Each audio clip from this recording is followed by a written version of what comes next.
The first thing she said when I opened my door was, "I have nowhere else to go," and the second thing was even worse, "Please don't make me explain until you let me inside." She was standing barefoot on my front step at dawn, her coat soaked from the early morning rain, one hand trembling around a small canvas bag, and when she lifted her face, I realized she had been crying for hours. I hadn't seen her in 6 years, and the last time we spoke, she had looked me straight in the eyes and told me she never wanted to see me again. Before we begin, if you believe in kindness, forgiveness, and second chances, please like this video, leave a comment, share it with someone you care about, and subscribe for more heartfelt stories. Your support helps us bring more inspiring stories to life. Her name was Elara Bennett, and for years I had convinced myself that I had forgotten the exact shade of her eyes. I was wrong. The moment she stood beneath my porch light that morning, exhausted and frightened, every memory came rushing back with such force that I had to grip the edge of the door to keep myself steady. 6 years earlier, Elara had been my closest friend, the person who knew every weakness I tried to hide and every dream I was too embarrassed to say out loud. We had grown up on the same street, gone to the same schools, worked our first miserable summer jobs together, and promised each other that no matter where life took us, neither of us would ever let the other face something alone. But promises are easy when life is kind. It was keeping them when everything fell apart that changed us. I remembered the afternoon she walked away from me. We had been sitting on the hood of my old blue sedan outside a coffee shop, arguing about something neither of us would admit was really about fear. Her mother had been sick, Elara was drowning in medical bills, and I had offered to help. She refused. I pushed. She accused me of feeling sorry for her. I told her she was too proud to accept love from anyone. Then she said something that stayed with me for 6 years, "You don't know what love is if you think it means owning someone's choices." I had been angry enough to let her leave. I watched her cross the parking lot without following her. By the time I realized pride had cost me something precious, she was gone. Now she was back. I stepped aside without asking another question, and she walked into my house as though every step hurt. She stopped near the entryway, looking around at the quiet living room, the framed photographs, the bookshelves, the ordinary life I had built while pretending hers had never mattered. Then her knees buckled. I caught her before she hit the floor. She was lighter than I remembered, frighteningly so, and as I helped her onto the couch, I noticed a faded bruise along her wrist. My stomach tightened. I brought her a blanket and a glass of water. She held the glass with both hands but barely drank. I wanted to ask who had hurt her, where she had been, why she had come to me after all these years, and why she looked like someone who had spent the night running from a life she could no longer survive. But I remembered the words she had whispered at the door. She didn't want to explain until she was inside. So I sat across from her and waited. For almost 10 minutes, neither of us spoke. Outside, the sky slowly changed from black to pale gray. The rain had stopped, leaving drops trembling on the porch railing. Somewhere down the street, a delivery truck rumbled past. It was such an ordinary morning that the sight of Elara sitting in my living room felt almost impossible. Finally, she whispered, "I didn't know who else would open the door." I swallowed. "You could have called." Her eyes dropped to the floor. "I was afraid you wouldn't answer." That hurt more than I expected. "You could have called anyway." She looked at me then, and there was something in her expression I had never seen before. Not pride. Not anger. Not even fear. Shame. "I thought you hated me." "I tried to," I admitted. She nodded as though she deserved the answer. Then she reached into her canvas bag and pulled out a small envelope. She placed it on the coffee table but didn't let go immediately. "This is why I came." I stared at the envelope. My name was written across the front in handwriting I recognized instantly. "What is it?" "A letter." "From you?" "No," her fingers finally released the envelope. "It's from my mother." My heart stopped. Elara's mother, Miriam Bennett, had died 3 years earlier. I had learned about it from an old mutual friend, but I had never attended the funeral. I told myself it was because Elara didn't want me there. The truth was uglier. I was afraid of seeing her. "What does your mother have to do with me?" Elara looked toward the window. "Everything." She told me that after Miriam's death, Elara had found a box hidden beneath the loose floorboard in her mother's bedroom. Inside were old photographs, hospital records, bank statements, and several letters. One of them had been written to me. My hands felt cold as I opened it. The letter began with an apology. Miriam explained that 6 years earlier, when I had offered to help with her medical expenses, she had been terrified. She knew I was saving money to start my own business, and she believed accepting it would destroy my future. But that wasn't the worst part. She had also been terrified of Elara's boyfriend at the time, a man named Grant Mercer. Grant had convinced Elara that I was secretly in love with her and trying to separate them. He had manipulated arguments between us, lied about conversations, and eventually convinced Elara that my offers of help were attempts to control her. Miriam had discovered the truth but was too sick to confront him directly. Then came the sentence that made my hands begin to shake. Miriam wrote that Grant had been taking money from Elara's account without her knowledge. The money I had offered to replace was money Grant had already stolen. And the final truth was worse. Miriam had tried to tell Elara everything the week before she died, but Grant intercepted the message. I looked up. Elara, she was crying silently. "I didn't know," she said. "I swear I didn't know." "What happened to Grant?" "He disappeared after my mother died." I waited. She wiped her face with the sleeve of the borrowed blanket. "He took what little I had left. Then he started threatening me. He said if I went to the police, he'd release private things about me and ruin my career. What career? She gave a weak, almost embarrassed smile. I became a nurse. For a moment, I couldn't speak. Of course she had. Even as a child, Elara had been the person who ran toward people who were hurting while everyone else stood back. She told me she had spent years trying to rebuild her life. She worked double shifts, paid off debts she hadn't created, and tried to convince herself that what happened between us belonged to the past. Then, 3 weeks earlier, Grant returned. He found me, she whispered. I felt anger rise through me. What did he want? Money. Again. And when you refused? She looked at the bruise on her wrist. He stopped asking. The room suddenly felt too small. I wanted to tell her I would fix everything. I wanted to promise that Grant would never come near her again.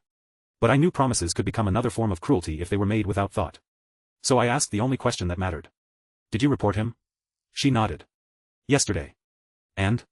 He knows. That was why she had come to my house. Not because I was the easiest person to find. Because I was the only person she still trusted enough to knock on the door. I helped her contact an attorney and a domestic violence advocate. We documented the messages, photographed the bruise, saved every threatening voicemail, and made a plan for her safety. I insisted she stay with me temporarily, but she refused to take my bedroom. She slept on the couch that afternoon while I sat at the kitchen table, staring at the letter from her mother. I kept thinking about that terrible afternoon 6 years earlier. What if I had followed her? What if I had swallowed my pride? What if she had told me the truth? But the most painful question was the one I couldn't escape. What if I had been kinder when she needed me most? For the next several days, our relationship existed in strange little moments. She would make coffee and forget to drink it. I would leave groceries on the counter and pretend I hadn't noticed she was eating less. She would sit on the porch in the afternoon sunlight, watching cars pass, and sometimes I would sit beside her without speaking. We were rebuilding something neither of us knew how to name. One afternoon, I found her standing in front of an old photograph on my bookshelf. It was a picture of us at 19, covered in paint after helping my father repaint the garage. She smiled faintly. You kept this? I kept everything. She turned toward me. Why? I looked at the photograph instead of her. Because forgetting you was harder than remembering you. Her eyes filled with tears. I was so angry with you. I know. I thought you abandoned me. I thought you wanted me gone. I did want you gone. I know. She laughed through her tears. I was terrible. So was I. She looked at me for a long moment. Do you ever wonder what would have happened if we had just talked? All the time. Then came the twist neither of us expected. The attorney called the next morning. Grant had been arrested. But not because of Elara. He had been caught trying to access an old account connected to Miriam's estate, and the investigation uncovered evidence linking him to multiple financial crimes against other people. More importantly, the letter from Miriam provided evidence that could help establish a pattern of manipulation and theft. Elara sat at the kitchen table, staring at the phone after the call ended. It's over, she whispered. I shook my head gently. No. It's finally beginning to be over. She looked at me, and for the first time since arriving at my door, she smiled without sadness hiding behind it. But healing didn't happen in one phone call. Some mornings, Elara woke up frightened. Some afternoons, she questioned every decision she had made. Sometimes she apologized for things that were never her fault. And sometimes I became angry. Not at her. At the years we had lost. One afternoon, while we were sorting through the documents from her mother's box, I found another envelope tucked beneath the photographs. It was addressed to Elara. Inside was a short note from Miriam. She had written that if Elara ever found the letters, she hoped she would stop blaming herself for trusting someone who had lied to her. Then came the sentence that broke both of us. Miriam wrote, and if the boy with the blue car is still in your life, tell him I was wrong to keep him away. Some people are not meant to be erased. They are meant to be forgiven. Elara covered her mouth. I looked away because I didn't want her to see me cry. But she did. She reached across the table and took my hand. I'm sorry, she whispered. I squeezed her fingers. So am I. For leaving. For letting you. She shook her head. No. You didn't know. Neither did you. That was the moment I finally understood something I should have understood 6 years earlier. Forgiveness wasn't pretending nothing had happened. It wasn't erasing betrayal, fear, mistakes, or pain. Forgiveness was choosing not to let those things control the rest of your life. Weeks passed.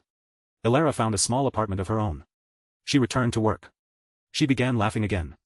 Not often at first, but enough to remind me of the girl who once painted my entire bedroom wall blue because she claimed white walls made people sad. On moving day, she stood in my doorway holding her last box. I guess this is goodbye. I smiled. No, she looked surprised. It's just goodbye to the version of us that thought losing each other was permanent. Her eyes filled with tears. She stepped forward and hugged me. For a long time, neither of us moved. Then she whispered against my shoulder, "Thank you for opening the door." I closed my eyes. "Thank you for knocking." She pulled back and smiled. I was terrified. So was I. She laughed softly. Then she said something that stayed with me long after she left. Maybe home isn't always a place. I watched her walk down the path carrying the last box. Sometimes, she continued, it's the person who lets you come back. I stood there until she disappeared around the corner. Months later, Elara and I were sitting together at the same coffee shop where our friendship had once fallen apart. The tables had changed, the walls had been repainted, and the old blue sedan was long gone. But somehow, the afternoon felt familiar. She looked across the table and asked me, do you think people really get second chances? I smiled. I think sometimes they get third, fourth, and fifth chances. She raised an eyebrow. Even after everything? Especially after everything. She reached across the table and held my hand. Neither of us knew exactly what the future would look like. We weren't trying to recreate the past. We were building something different, something slower, more honest, and stronger because we had finally learned that love isn't proven by never hurting someone. It's proven by what you do after the hurt. Speech balloon special request, before the story ends, tell us in the comments, what would you have done if you were in this situation? If this story touched your heart, please like, comment, share, and subscribe for more meaningful and inspiring stories. Your support encourages us to keep creating stories that touch hearts around the world. That morning, when Elara appeared at my door saying she had nowhere else to go, I thought she was asking me for a place to stay. I didn't realize she was giving me something far more precious, the chance to finally understand the truth about our past, to forgive what neither of us had known how to forgive, and to discover that sometimes the people who leave our lives aren't gone forever. Sometimes they return when both hearts are finally ready to heal. And if life ever brings someone wounded to your door, remember this, you don't have to solve their entire life to make a difference. Sometimes all you have to do is open the door, offer them a safe place to breathe, and remind them that one terrible chapter does not have the power to become their whole story. Because people make mistakes. People get lost. People trust the wrong hearts. People walk away when they should stay. But love, kindness, forgiveness, and hope have a remarkable way of finding the road back home. Sometimes, all it takes is one person willing to open the door.